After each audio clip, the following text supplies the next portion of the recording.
자라, 뭐 H&M, 유니클로 같은 패스트 패션들이 몇 년 동안 세계를 완전히 휩쓸어서요. 이 투자를 뒷받침할 만한 ESG 등급 체계가 과연 갖춰져 있는가? 그런 포트폴리오가 과연 믿을만한가? 신뢰할 만한가에 대한 논란이 벌어지고 있는 겁니다.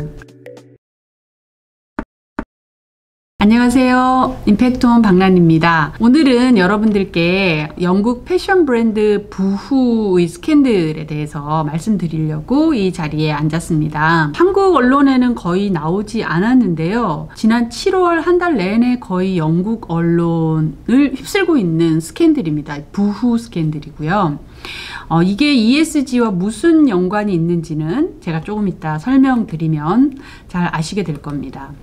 지금 화면에 보이는 이 그림이 뭐냐면요. 영국의 더 타임스 자매지죠. 썬데이 타임스에서 나온 기사예요. 이 7월 5일자로 나온 기사인데요. 내용은 이렇습니다. 그 부후라는 브랜드의 의류가 이제 만들어지는 영국 레스터 공장에 잠입 취재해서 들어가 보니 공장 직원들이 시간당 3.5파운드, 우리 돈으로 5,500원 정도를 받고 일을 하고 있다라는 거예요. 영국에서 25세 이상의 최저임금은 8.72파운드, 우리 돈으로 14,000원이거든요. 최저임금보다 훨씬 더 절반도 안 되는 가격에 일을 하고 있었고, 코로나19에도 사회적 거리두기를 하지 않은 채 감염 위험이 있는 상태에서 계속 근무했다. 그래서 영국 법무부는 현대판 노예제도라고 하면서 공장 실태에 대한 조사에 나섰고, 투자자들은 연이어 주식을 내다 팔고 주가가 거의 반토막이 났습니다. 부후라는 기업이 어떤 기업이냐면요. 영국에서 가장 빠르게 성장하는 기업이에요. 패스트 패션이라고 들어보셨는지 모르겠는데, 패스트 패션은 디자인부터 제작, 유통, 판매까지 보통 4-5주 가량 걸려요.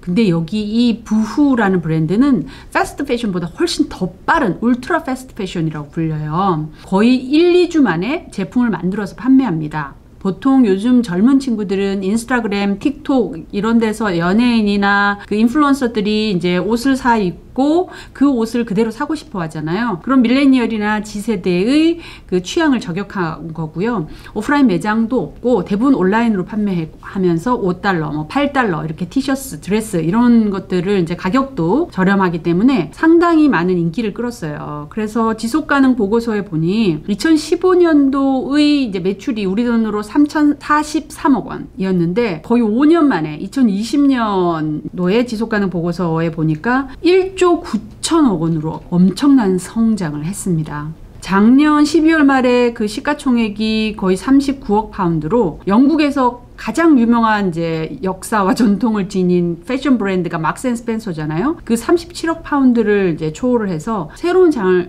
열었다라는 평가를 받기도 했어요. 근데 이 기업에서 어떤 일이 벌어졌느냐, 왜 이게 문제가 됐냐면 이게 바로 기업의 공급망과 아주 밀접하게 관련이 되어 있습니다. 의류 제조의 공급망과 밀접한 관련이 되어 있는데요. 2013년도에 이제 벌어진 엄청난 사건이 있었어요. 이제 여성들은 다 알 텐데 자라, 뭐 H&M, 유니클로 같은 패스트 패션들이 몇 년 동안 세계를 완전히 휩쓸었어요. 그런데 이제 그 회사들이 빨리 가격에 이제 가성비 좋은 옷들을 만들려고 하면 결국은 어디에다 옷을 하청을 맡겨야 되냐면 개도국에, 임금이 싼 개도국에 이제 옷을 맡겨야 되잖아요. 그래서 계속 하청에 재하청까지 이렇게 본사에서는 알기 힘든 이제 공급망이 연쇄적으로 이제 공급망 사슬이 있었는데, 이 방글라데시의 라냐 플라자라는 공장에서 공장이 무리하게 증축을 하면서 무너지게 되었어요. 그래서 그 당시에 1,129명이 사망하고 수천 명이 이제 부상을 입는 사건이 벌어졌습니다. 이로 인해서 패스트 패션 기업들이 전 세계에서 엄청나게 욕을 먹었어요. 그래서 개도국에 대해서 하청공장, 협력업체들에서 안전을 교육하고 모니터링을 강화하면서 이런 프레셔들이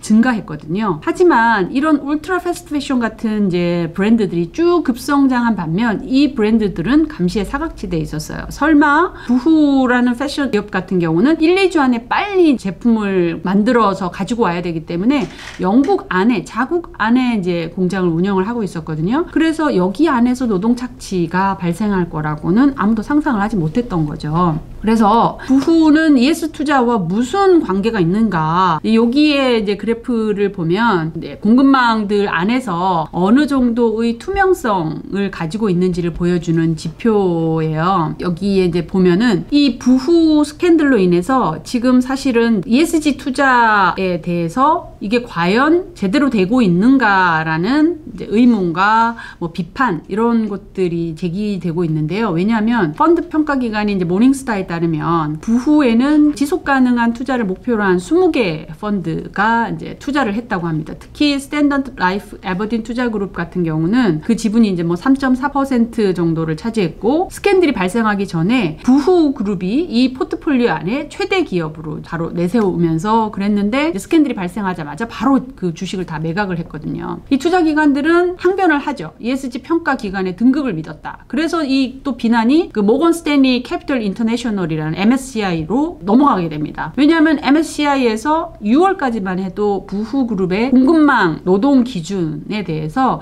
10점 만점에 8.4점 AA 등급을 부여했거든요. 업계 평균이 5.5점인데 상당히 높은 수준을 이제 부여를 한 거죠. 그래서 이 사건 이후에 펀드 매니저들이 나타나서 공급망에서 값싼 노동력 없이 어떻게 5파운드의 드레스가 만들어질 것인가. 근데 어떻게 지속 가능한 펀드, 지속 가능한 투자 자금이 이런 패스트 패션, 울트라 패스트 패션 그룹에 투입이 됐는지 의문을 제기하고 있고요. 이게 지난 몇 년 사이에 ESG 투자가 완전 급증을 하게 되면서 이 투자를 뒷받침할 만한 ESG 등급 체계가 과연 갖춰져 있는가, 그런 포트폴리오가 과연 믿을만한가, 신뢰할 만한가에 대한 논란이 벌어지고 있는 겁니다. 그래서 ESG 워싱을 걸러낼 수 있는가, 이런 이제 의문들이 얘기가 되고 있는 거죠. 모닝스타에 따르면 유럽 전역의 자산 운용사들이 지난해에만 360개 이상의 새로운 ESG 펀드를 출시했다고 해요. 지난해 유럽에서 투자된 지속가능 펀드 규모가 2018년에 2.5배인 1,200억 유로, 168조 원에 달합니다. 그러니까 매년 이게 이제 지속가능 펀드, ESG 펀드 이쪽 시장이 커지고 있거든요. 그래서 이런 지속가능한 투자 포트폴리오를 구성을 하려고 하니 MSCI라든지 서스테이너리틱스라든지 다양한 ESG 등급을 매기는 평가기관들의 역할도 커지고 있는 상태거든요. 하지만 전문가들은 이런 ESG 등급 평가가 대부분 1번 기업이 제공하고 있는 데이터에 이제 의존하고 있다 라는 점이 문제이자 한계로 지적을 하고 있어요. 사실상 데이터를 받을 수 있는 소스가 기업이다 보니 아무래도 기업 바깥에서 나오는 그런 평가들에 대해서는 이제 뭐 기업이 잘 몰라서 제대로 된 데이터를 내지 않았을 수도 있고, 기업이 또 숨길 수도 있고, 뭐 여러 가지 이제 문제가 있는데, 이런 부분이 한계라고 얘기를 하고 있고요. 두 번째는 이제 평가 과정에서 생길 수밖에 없는 오류도 있다라는 거예요. MSCI가 이제 6월 보고서에서 부후 그룹에 대해서 어떻게 평가를 했냐면, 높은 평가를 한 근거가 이거예요. 근로조건이 열악한 지역의 공급망 의존도가 낮다. 상대적으로 강력한 공급망 노동정책과 관행을 지니고 있다라고 밝혔어요. 왜냐하면 개발도상국에 있는 제조시설에서 다른 브랜드들은 이제 제조를 하는데 영국 내에 있는 제조 공장을 사용한다는 이유로 더 높은 등급 받을 수 있는 그런 우려가 있다는 거죠. 그뿐만 아니라 이제 평가 기관들이 엄청 다양하다 보니까 평가 기관들마다 각자가 가지고 있는 평가 지표나 데이터나 세부 사항, 그리고 어떤 것들에 가중치를 두느냐에 따라서 이런 분석들이 아주 세분화되어 있기 때문에 뭐 예를 들어서 테슬라 같은 경우는 어떤 ESG 평가 기관에서는 하위 10%로 평가받으면 어떤 기관에서는 A 등급을 받기도 하는 거예요. 그래서 최근 나온 자료인데요. 이제 EC죠. 유럽위원회에서는 너무나 많아진 이런 평가 기관들, 평가 등급 이런 체계들에 대해서 조사하는 연구 보고 프로젝트를 지금 진행하고 있다라고 합니다. 그래서 어찌됐든 이제 그 유럽을 중심으로 유럽, 미국 두 선진국에서 ESG를 포함한 지속가능 투자가 이제 예전에는 그냥 하면 좋은 약간의 이제 이제 주변의 투자였는데 이제는 이게 메인스트림으로 이제 올라가면서 다양한 어떤 여러 가지 트렌드와 형태와 이런 모습들을 보이고 있어요. 그래서 다음번에도 관련된 또 여러분들한테 도움이 될 만한 정보를 가지고 오겠습니다. 오늘은 여기까지 말씀드릴게요. 감사합니다.